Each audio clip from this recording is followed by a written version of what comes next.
ഗ്രേസമ്മ രേവതിക്കുട്ടിക്ക് ഓരോ ഡ്രസ്സ് എടുത്ത് കാണിച്ചു കൊടുക്കുക കേട്ടോ. ഇത് നിനക്ക് വീട്ടിലിടാം, പിന്നെ വേറെ ഡ്രസ്സ് എടുത്തിട്ട് ഇത് നിനക്ക് അമ്പലത്തിലൊക്കെ പോകുമ്പോൾ ഇടാം എന്നൊക്കെ പറയുന്നു. പിന്നെ ഒരു നല്ല ഡ്രസ്സ് എടുത്തിട്ട് ഇത് നിനക്ക് കല്യാണത്തിനോ എന്തെങ്കിലുമൊക്കെ ഫംഗ്ഷനൊക്കെ പോകുമ്പോൾ ഇടാം എന്നൊക്കെ പറഞ്ഞ് കാണിച്ചു കൊടുക്കുക കേട്ടോ. രേവതിക്കുട്ടിയാണെങ്കിൽ ആകെ അമ്പരന്ന് നിൽക്കുകയാണ്. ഇതെല്ലാം എനിക്കാണോ എന്ന് ചോദിക്കുകയാണ്. അല്ല, എനിക്കാണല്ലോ ഞാൻ എടുത്തു വെച്ചേക്കുന്നത്, മലയാളം പറഞ്ഞാൽ നിനക്ക് മനസ്സിലാവത്തില്ലേ എന്ന് ചോദിക്കുക കേട്ടോ. അപ്പം എന്താ നിനക്ക് ഇഷ്ടപ്പെട്ടില്ലേ എന്ന് ചോദിക്കുകയാണ് ഗ്രേസമ്മ. എന്നിട്ട് അവിടെ പോയിരിക്കുക കേട്ടോ. രേവതിക്കുട്ടി ആകെ വിങ്ങി പൊട്ടി ഇങ്ങനെ നിൽക്കുക കേട്ടോ. എന്നിട്ട് പറയുന്നുണ്ട്, കരഞ്ഞുകൊണ്ട് പറയുന്നുണ്ട്, ഞാനും അലീന ചേച്ചിയും ഓരോ വീടുകളും കയറി ഇറങ്ങി കിട്ടുന്ന പഴയ ഡ്രസ്സുകളാണ് ഇട്ടിട്ടുള്ളത്, ഇതുവരെ പുതിയ ഡ്രസ്സുകളൊന്നും ഇട്ടിട്ടില്ല എന്നൊക്കെ പറയണം. ഇതൊക്കെ നിനക്ക് ഇഷ്ടപ്പെട്ടില്ലേ എന്ന് ചോദിക്കുകയാണ് ഗ്രേസമ്മ. ആന്ന് പറയാം കേട്ടോ, ഭയങ്കര സങ്കടത്തോടെ. എന്നാൽ നീ അതൊക്കെ കൊണ്ടുപോയി റൂമിൽ വെക്കുക എന്ന് പറയണേ. അങ്ങനെ രേവതിക്കുട്ടി ആ ഡ്രസ്സുകളൊക്കെ കവറിലാക്കിയിട്ട് തന്നെ റൂമിലേക്ക് പോകാൻ നിൽക്കുമ്പോൾ നിൽക്കുമെന്ന് പറയാം കേട്ടോ. എന്താണെന്ന് നോക്കി നിൽക്കുകയാണ് രേവതിക്കുട്ടി. അപ്പോൾ ഒരു കവറോട് എടുത്തു കൊടുക്കുകയാണ്. അതിൽ കുറച്ച് മേക്കപ്പ് സാധനങ്ങളും ഹെയർ ആക്സസറീസും അങ്ങനെയുള്ള ഓർണമെൻറ്റ്സും സാധനങ്ങളൊക്കെ ആയിരുന്നു. ഇതൊക്കെ നിനക്കുള്ളതാണ് എന്നൊക്കെ പറഞ്ഞിട്ട് കൊടുക്കുകയാണ്. അപ്പോൾ മാമച്ചായനെ നോക്കുന്നുണ്ട് രേവതിക്കുട്ടി. കൊണ്ടുപോക്കോ എന്ന് പറയണം മാമച്ചായനെ. അങ്ങനെ കരഞ്ഞുകൊണ്ട് കണ്ണൊക്കെ തുടച്ചുകൊണ്ടാണ് രേവതിക്കുട്ടി മുകളിലേക്ക് കയറി പോണത്. ആ സമയത്ത് ഗ്രേസമ്മ പറയുന്നുണ്ട്, അവളുടെ ഒരു സന്തോഷം കണ്ടോ മാമച്ചായ, അവൾക്ക് ഇതുവരെ ഇങ്ങനെ ആരും മേടിച്ചു കൊടുത്തിട്ടില്ല എന്ന് പറയും കേട്ടോ.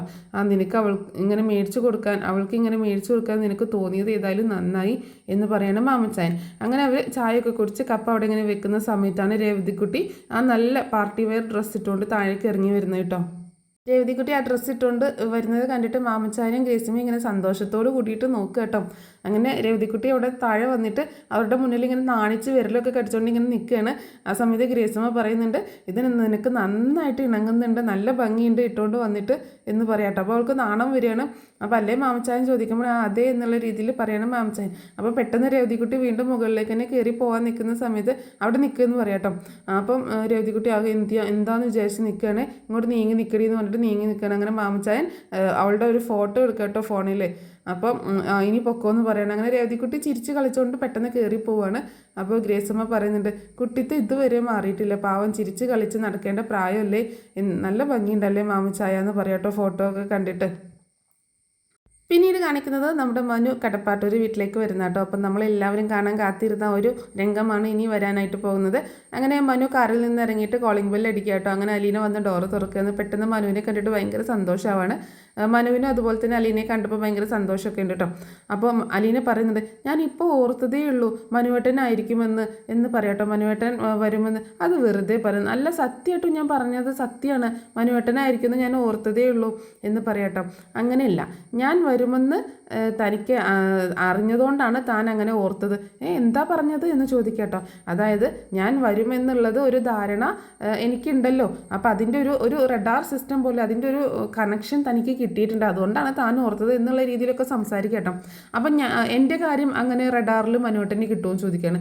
പിന്നെ ഞാൻ കൊല്ലപ്പള്ളിയിൽ എത്തിയപ്പോഴേ എനിക്ക് കിട്ടി, ഇവിടെ ഇങ്ങനെ ഒരു അലീന കൊച്ചെന്ന് പറഞ്ഞൊരു കൊച്ചുണ്ടല്ലോ, അതിനെ കാണണ്ടേ എന്നൊക്കെ കിട്ടി എന്നൊക്കെ പറയാട്ടോ. അപ്പം അലീന ഇങ്ങനെ ചിരിക്കുന്നുണ്ട്. എന്നിട്ട് ചോദിക്കുന്നുണ്ട്, സുഖമാണോ അലീന കൊച്ചിനെന്ന് ചോദിക്കുകയാണ്. കുഴപ്പമൊന്നുമില്ല എന്ന് പറയാട്ടോ. എങ്ങനെയുണ്ട് വൈജയന്തി ആൻറ്റി, ഇങ്ങനെ പോരും പീഡനം ഒക്കെ ഉണ്ടോ? അതൊക്കെ കുഴപ്പമില്ല, അങ്ങനെയൊന്നുമില്ല, ഇനിയിപ്പോൾ എന്തെങ്കിലും ഉണ്ടെങ്കിൽ തന്നെ അത് അറിയാതെ അല്ലേ എന്ന് പറയാട്ടോ. അപ്പോൾ അത് കേട്ടിട്ട് മനു ആകെ ഷോക്കാവുകയാണ്. അറിയാതെയോ? എന്തറിയാതെ? താൻ എന്താ അങ്ങനെ പറഞ്ഞതെന്ന് ചോദിക്കുക കേട്ടോ. ഒന്നുമില്ല, ഞാനൊരു പാവാണെന്ന് അറിയത്തില്ലല്ലോ എന്നാണ് ഞാൻ ഉദ്ദേശിച്ചത്. അങ്ങനെ, അതിപ്പോൾ എനിക്കും അറിയത്തില്ലല്ലോ താനൊരു പാവാണെന്ന്. കൂടുതലൊന്നും അറിയാത്തതാണ് നല്ലത് എന്ന് പറഞ്ഞിട്ട് അലീന അകത്തേക്ക് പോകാനായിട്ട് തിരിയാട്ടോ. പിന്നീട് മനു മുത്തശ്ശിയുടെ അടുത്തേക്ക് വരിക കേട്ടോ. സൗദാമിനിക്കുട്ടി എന്ന് വിളിച്ചുകൊണ്ടാണ് വരുന്നത്. എടാ മനു, നീ വന്നോ? എന്തൊക്കെയുണ്ട് സൗദാമിനിക്കുട്ടിയെ വിശേഷം എന്ന് ചോദിക്കുകയാണ്. എന്ത് വിശേഷം, സുഖമായി പോകുന്നു എന്നൊക്കെ പറയാട്ടോ. അപ്പോൾ നീ എന്താണ് എനിക്ക് കൊണ്ടുവന്ന്, നീ എപ്പോഴാണ് വന്നതെന്ന് ചോദിക്കുമ്പോൾ ഇന്ന് വന്നു എന്ന് പറയണേ. അപ്പോൾ ഇന്നും നാളെയും നീ ഇവിടെ ഉണ്ടല്ലേ? ഉണ്ട് എന്ന് പറയാട്ടോ.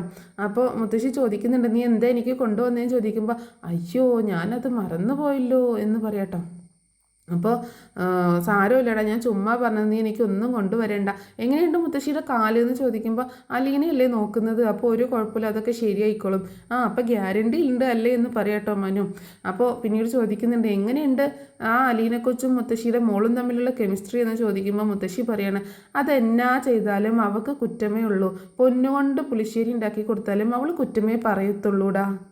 അത് പിന്നെ സൗദാമിനിയമ്മയുടെ അല്ലേ മോള് എന്ന് പറയട്ടോ മനു കളിയാക്കണേ. ഒന്ന് പോടാവുന്നു, എനിക്ക് ആരോടും കുശുമ്പൊന്നും ഉണ്ടായിരുന്നില്ല എന്ന് പറയുമ്പോൾ ഓ അത് പിന്നെ നല്ല പ്രായത്തിൽ ജാൻസി റാണി അല്ലായിരുന്നു എന്ന് പറയട്ടോ മനു വീണ്ടും കളിയാക്കണേ. ഒന്ന് പോടാ അവിടുന്ന്, അങ്ങനെയൊന്നുമില്ല, മുത്തശ്ശനായിരുന്നു രാജാവ്, ഞാൻ വെറും പ്രജയായിരുന്നു എന്ന് പറഞ്ഞ് ചിരിക്കുക കേട്ടോ മുത്തശ്ശി. എടാ മോനെ, ഒരു ദിവസം ഒരു സംഭവം ഉണ്ടായി ഇവിടെ എന്ന് പറയണ മുത്തശ്ശി എന്താന്നുള്ള രീതിയിൽ ആകാംക്ഷയോടെ നോക്കിയിരിക്കുക കേട്ടോ മനു. അപ്പോൾ മുത്തശ്ശി പറയുന്നത് ആ ഗോൾഡ് റിങ്ങിൻ്റെ കാര്യം കേട്ടോ. ഒരു ദിവസം ജയമോളുടെ ഒരു 1.5 പവൻ്റെ റിങ് കാണാതെ പോയി. അവൾക്ക് അലീനയായിരുന്നു സംശയം. അലീനയുടെ ബാഗ് പരിശോധിക്കുന്നു, ഈ റൂം പരിശോധിക്കുന്നു, എന്തായിരുന്നു ഇവിടെ ഇളക്കി മറിച്ചുകൊണ്ട് എന്ന് പറയാട്ടോ. എന്നിട്ട് സാധനം കിട്ടിയോന്ന് ചോദിക്കുകയാണ്. അവളുടെ പേഴ്സിൽ തന്നെ ഉണ്ടായിരുന്നു, അവിടുന്ന് തന്നെ കിട്ടി എന്ന് പറയുമ്പോൾ മനു പറയുന്നുണ്ട്, ഇതാണ് ആരെയും ഒരു കാര്യവും കൂടാതെ സംശയിക്കരുത്, നിരപരാധികളെ സംശയിച്ചു കഴിഞ്ഞാൽ അവർക്ക് എന്തുമാത്രം ഹേർട്ടാവും എന്ന് പറയാണ് മനു. മനുവിന് നല്ല ദേഷ്യം വരുന്നുണ്ട് കേട്ടോ ആ കാര്യം അറിഞ്ഞിട്ട്. എന്നിട്ട് അലീനയെ വിളിക്കണം, അലീന എന്ന് പറഞ്ഞ് വിളിക്കുന്നുണ്ട് കേട്ടോ. എന്നിട്ട് അലീനയോട് അപ്പോളജി പറഞ്ഞോ ആൻറ്റി, അറ്റ്ലീസ്റ്റ് ഒരു സോറി എങ്കിലും പറഞ്ഞോ എന്ന് ചോദിക്കുകയാണ് മനു. പിന്നെ പറയും, ജയമോളല്ലേ പറയുന്നത് എന്ന് പറയാട്ടോ മുത്തശ്ശി. ആ സമയത്ത് അലീന അങ്ങോട്ടേക്ക് വരികയാണ്. അലീന അങ്ങോട്ടേക്ക് വരുമ്പോൾ മനു ചോദിക്കുന്നുണ്ട്, മോതിരത്തിൻ്റെ കഥ എന്നോട് പറഞ്ഞില്ലല്ലോ എന്ന് ചോദിക്കണം. അപ്പോൾ അലീന മുത്തശ്ശി ഇങ്ങനെ നോക്കുമ്പോൾ, മുത്തശ്ശി ഞാനൊന്നും അറിഞ്ഞില്ലേ രാമനാരായണ എന്നുള്ള മട്ടിൽ തല താഴ്ത്തിയിരിക്കുക കേട്ടോ. അതൊന്നും സാരമില്ലെന്ന് എന്ന് പറയുമ്പോൾ, അതൊന്നും സാരമില്ലെന്നോ, എന്നാലും പറയണ്ടേ എന്നോട്, നിൻ്റെ കയ്യിൽ ഫോണില്ലേ, ഒന്ന് വിളിച്ച് പറയായിരുന്നില്ലേ എന്നൊക്കെ ചോദിക്കുകയാണ്. ഒരു ഫോണുണ്ട്, പക്ഷെ അത് മമ്മി ഉപയോഗിച്ചുകൊണ്ടിരുന്നതാണ്, ഞാൻ ചാർജ് ചെയ്യാൻ നോക്കി പക്ഷേ ചാർജ് കയറുന്നില്ല, എന്ന് നോക്കട്ടെ എന്ന് പറയാണ് മനു. അങ്ങനെ അലീന ആ ഫോൺ എടുത്ത് കൊടുക്കട്ടോ മനുവിന്. അലീന ബാഗിൽ നിന്ന് ഫോൺ എടുത്ത് കൊടുക്കുക കേട്ടോ. മനു ഇത് വാങ്ങിച്ചിട്ട് ചോദിക്കും. മനുവിൻ്റെ കയ്യിൽ കൊടുക്കുമ്പോൾ അലീന പറയുന്നുണ്ട്, മമ്മി ഒരു മൊബൈൽ ഷോപ്പിൽ പോയിട്ടായിരുന്നു ഇതിൽ പണം നിറച്ചിരുന്നത്, എനിക്കിവിടെ ഒന്നും അറിയില്ലല്ലോ മൊബൈൽ ഷോപ്പൊന്നും എവിടെ എങ്ങനെയാണെന്നൊന്നും, അതിന് മൊബൈൽ ഷോപ്പിൽ പോകേണ്ട കാര്യമൊന്നുമില്ല എന്ന് പറഞ്ഞിട്ട് മനു ഫോൺ എടുത്തിട്ട് ഇതിൻ്റെ നമ്പർ എത്രയാണെന്ന് ചോദിക്കുക കേട്ടോ. അപ്പോൾ അലീന ഒരു പേപ്പറിൽ നമ്പർ എഴുതിയത് കൊടുക്കുകയാണ്, ഇതാ നമ്പർ എന്ന് പറഞ്ഞിട്ട്. അപ്പോൾ മനു ചോദിക്കുന്നുണ്ട്, ഇത് മൊബൈൽ ഫോൺ കണ്ടുപിടിച്ച കാലത്ത് ഫോണാണല്ലോ എന്ന് പറയാം കേട്ടോ.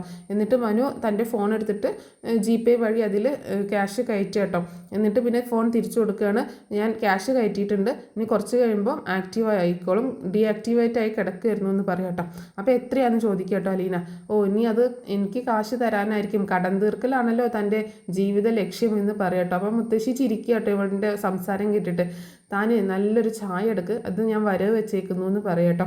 അങ്ങനെ അലീന ഫോണൊക്കെ എടുത്ത് വെച്ചിട്ട് ചായ ഉണ്ടാക്കാനായിട്ട് പോവുകയാണ്. പിന്നീട് അലീന ചായയും സമൂസയൊക്കെ കൊണ്ടുവന്ന് കൊടുക്കുക കേട്ടോ മനുവിന്. അലീന ചായ കൊണ്ടുവന്ന് വെച്ചിട്ട് മനുവിനെ വിളിക്കാനായിട്ട് പോകുന്ന സമയത്ത് മനു ഇങ്ങോട്ടേക്ക് വരിക കേട്ടോ. ഞാൻ അങ്ങോട്ടേക്ക് വിളിക്കാനായിട്ട് വരികയായിരുന്നു, ചായ തണുത്താൽ കൊള്ളില്ല എന്ന് പറയണേ. എന്നാൽ വാ ചായ കുടിക്കാം എന്ന് പറഞ്ഞ് അലീനയോട് ഇരിക്കാൻ പറയാം കേട്ടോ. മനുവേട്ടനെ ഇരിക്കുക എന്ന് പറയണം. അലീനയ്ക്ക് ചായ എടുത്തില്ലേന്ന് ചോദിക്കുമ്പോൾ, കുറച്ച് നേരത്തെ ഞാൻ ബ്രേക്ക്ഫാസ്റ്റ് കഴിച്ചത്, അതുകൊണ്ട് വേണ്ടാന്ന് പറയാം കേട്ടോ. അപ്പോൾ മനു ചായ കുടിച്ചിട്ട് കൊള്ളാം എന്നുള്ള രീതിയിൽ ആക്ഷൻ കാണിക്കുക കേട്ടോ. ഞാനും അതെ ചായ കുടിച്ചിട്ടാണ് ഇറങ്ങിയത് എന്ന് പറയാം കേട്ടോ. കൊല്ലപ്പള്ളിയിൽ നിന്ന് ചായ കുടിച്ചിട്ടാണ് ഇറങ്ങിയത് എന്ന് പറയണം. അവിടെ എന്തായിരുന്നു എന്ന് ചോദിക്കുമ്പോൾ, അവിടെ പുട്ടും പഴമായിരുന്നു, അത് അവിടുത്തെ ദേശീയ ഭക്ഷണമാണ്. എന്നും പുട്ടും പഴമാണോ? എന്നും പുട്ടും പഴമാണ്, അതൊക്കെ ഒരു കഥയാണെന്ന് പറയാട്ടോ, ഒരു വലിയ കഥയാണെന്ന് പറയാട്ടോ. അങ്ങനെ മനു ചായ കുടിച്ചിട്ട് പറയുന്നുണ്ട്, കൊല്ലപ്പള്ളിയിലേ നമ്മുടെ വീടിൻ്റെ പുറകിൽ ഒരു വലിയൊരു പറമ്പുണ്ട്, എനിക്കറിയാം, അവിടെ മൊത്തം വാഴക്കൃഷിയല്ലേ, അതാണ് പറഞ്ഞു വന്നത്. അവിടെ എല്ലാ പ്രാവശ്യവും വാഴക്കൊല പഴുക്കുമ്പോൾ വീട്ടിൽ പിന്നെ ആ പഴക്കൊല തീരുന്നത് വരെ പുട്ടായിരിക്കും. അപ്പോൾ ഇത് അവൻ്റെ സംസാരം കേട്ടിട്ടേ അലീനയ്ക്ക് ഭയങ്കര ചിരി കേട്ടോ. പുട്ടും പഴം എന്ന് പറഞ്ഞിട്ട് ഇങ്ങനെ പറഞ്ഞുകൊണ്ടിരിക്കണം.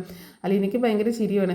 എന്നാൽ ഈ ഒരു കൊല തീർന്നു കഴിഞ്ഞാൽ നമ്മൾ രക്ഷപ്പെട്ടു എന്ന് വിചാരിക്കും. പക്ഷേ അപ്പോഴേക്ക് അടുത്ത കൊല പഴുക്കും, പിന്നെ വീണ്ടും പുട്ടും പഴം അങ്ങനെ തന്നെയെന്ന് പറയാൻ അലീന ചിരിയോട് ചിരി കേട്ടോ.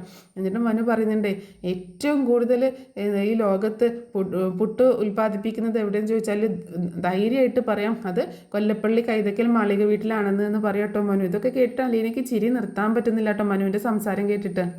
ഒരുപാട് ഓപ്ഷൻസ് ഉണ്ടാവും, തട്ടുകട, B ഹോട്ടൽ എന്നൊക്കെ പറഞ്ഞിട്ട്, പക്ഷെ ഒന്നും എഴുതരുത്, D കൊല്ലപ്പള്ളി വീട്, അത് തന്നെ എഴുതണം, അതാണ് കറക്റ്റ് ആൻസർ.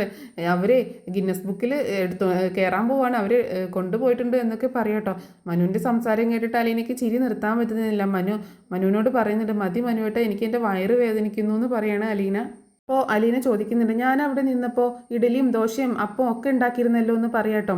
അപ്പോൾ മനു പറയുന്നുണ്ട്, അതല്ലേ രസം, അന്ന് ജോലിയെടുക്കാൻ ആളുണ്ടായിരുന്നു, അപ്പം അമ്മയ്ക്ക് കൽപ്പിച്ചാൽ മതിയായിരുന്നു, അലീനെ ഇന്ന് ഇഡലി നാളെ ദോശ മറ്റന്നാൾ അപ്പം എന്ന്. പക്ഷേ ഇപ്പം അങ്ങനെ ഇല്ലല്ലോ, അമ്മ തന്നെ ചെയ്യണ്ടേ എന്ന് പറയാട്ടോ. അത് കേട്ടിട്ടും അലീന ഇങ്ങനെ ചിരിക്കുകയാണ്. മനു അങ്ങനെ ചായ കുടിക്കുക കേട്ടോ. പിന്നീട് മനു പറയുന്നുണ്ട്, ഇപ്പോൾ നിനക്ക് കുറച്ച് റിലാക്സേഷൻ കിട്ടിയില്ലേ എന്ന് പറയാട്ടോ.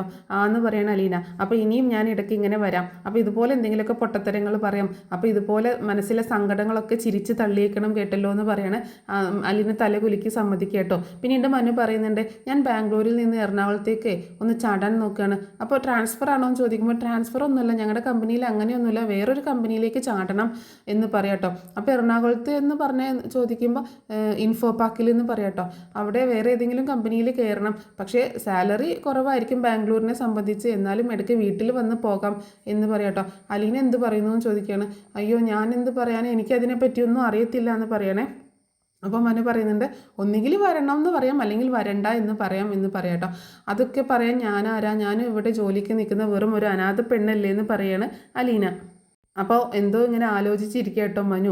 മനുവിൻ്റെ ഉള്ളിൽ ഒരു ഇഷ്ടമൊക്കെ ഉണ്ട്, പക്ഷെ അതൊന്നും തുറന്ന് പറയുന്നില്ല. ഓക്കെ എന്നാൽ ഞാൻ പോട്ടെ എന്ന് പറഞ്ഞിട്ട് മനു എഴുന്നേൽക്കുകയാണ്. സമോസ കഴിച്ചില്ലല്ലോ എന്ന് ചോദിക്കുമ്പോൾ സമോസ എനിക്കിപ്പോൾ വേണ്ട, ഞാൻ പിന്നെ വരും, അപ്പോൾ എന്തെങ്കിലുമൊക്കെ കഴിക്കാം, ഇനിയും വരുമല്ലോ എന്ന് പറയണം. അപ്പോൾ ഇന്ന് പോവോ ബാംഗ്ലൂരിലേക്ക് എന്ന് ചോദിക്കുമ്പോൾ ഇന്ന് പോവില്ല, നാളെ രാവിലെ പോവും എന്ന് പറയാണ് മനു. അങ്ങനെ അവർ പോവുക കേട്ടോ. അങ്ങനെ പോകുമ്പോൾ ഫോണിപ്പോൾ ശരിയായിട്ടുണ്ടാകും, ഞാൻ പോവാണ്, എന്തെങ്കിലും പ്രശ്നമുണ്ടെങ്കിൽ വിളിക്കണം കേട്ടോ എന്ന് പറയാട്ടോ അലീനയോട്. ഓക്കെ എന്ന് പറയണം, എന്നാൽ പോട്ടെ എന്ന് പറഞ്ഞിട്ട് അലീന തല കുലുക്കട്ടോ. അങ്ങനെ മനു കാറിൽ കയറാൻ നേരത്തും വീണ്ടും അലീനയോട് തല കൊണ്ട് കാണിക്കുന്നുണ്ട് കേട്ടോ.